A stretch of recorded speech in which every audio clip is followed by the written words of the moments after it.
ভ্রাতৃত্ব আহমদিয়া মুসলিম জামাতের এক অনন্য বৈশিষ্ট্য। আর এই ভ্রাতৃত্ব বন্ধনকে সুদৃঢ় করতে মজলিস খোদ্দামুল আহমদিয়া বাংলাদেশের ৩টি মজলিস মিরপুর, নাখালপাড়া ও তেজগাঁও সম্মিলিতভাবে আয়োজন করে এক প্রীতি ফুটবল টুর্নামেন্ট।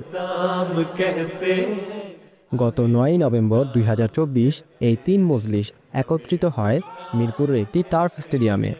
প্রতিটি টিম দুটি করে খেলায় অংশ নেওয়ার সুযোগ পায়। প্রথমে মিরপুর ও নাখালপাড়ার অত্যন্ত প্রাণবন্ত ফুটবল খেলা প্রদর্শন করে।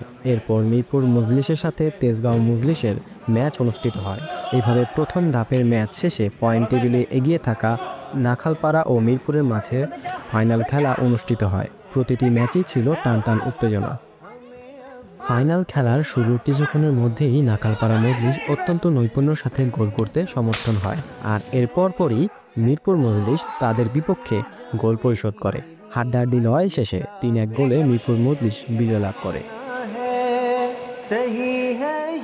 টুর্নামেন্ট জুড়ে রেফারির দায়িত্ব পালন করেন নাখালপাড়া জামাতের প্রেসিডেন্ট জনাব শামসুদ্দিন ভূঁইয়া। এছাড়াও মাঠে উপস্থিত ছিলেন মিরপুর মজলিসের কায়েদসহ কেন্দ্রীয় আমেলার সদস্যগণ। টুর্নামেন্ট শেষে ৩ মজলিসের খেলোয়াড়দের উদ্দেশ্যে মোহতরম প্রেসিডেন্ট সাহেব কিছু নসিহত প্রদান করেন এবং মোহতরম কায়েদ সাহেব টুর্নামেন্টের আয়োজক ও অংশগ্রহণকারীদের প্রতি কৃতজ্ঞতা প্রকাশ করেন।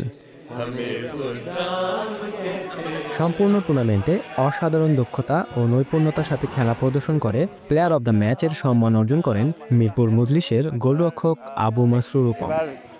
খাকসারকে ম্যান অফ দ্য টুর্নামেন্ট হিসাবে বিবেচনা করা হয়েছে। খাকসার অত্যন্ত আনন্দিত।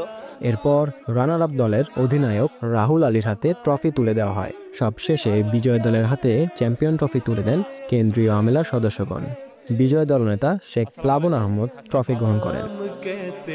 দোয়ার মাধ্যমে এই প্রীতি টুর্নামেন্টের সমাপ্তি ঘোষণা করা হয়। সংশ্লিষ্ট সকলের আশাবাদ এরূপ আয়োজন আন্তঃমজলিস খোদ্দাম ভাইদের মাঝে সম্প্রীতি ও ভ্রাতৃত্ব বৃদ্ধি করবে। MT international Bangladesh studios.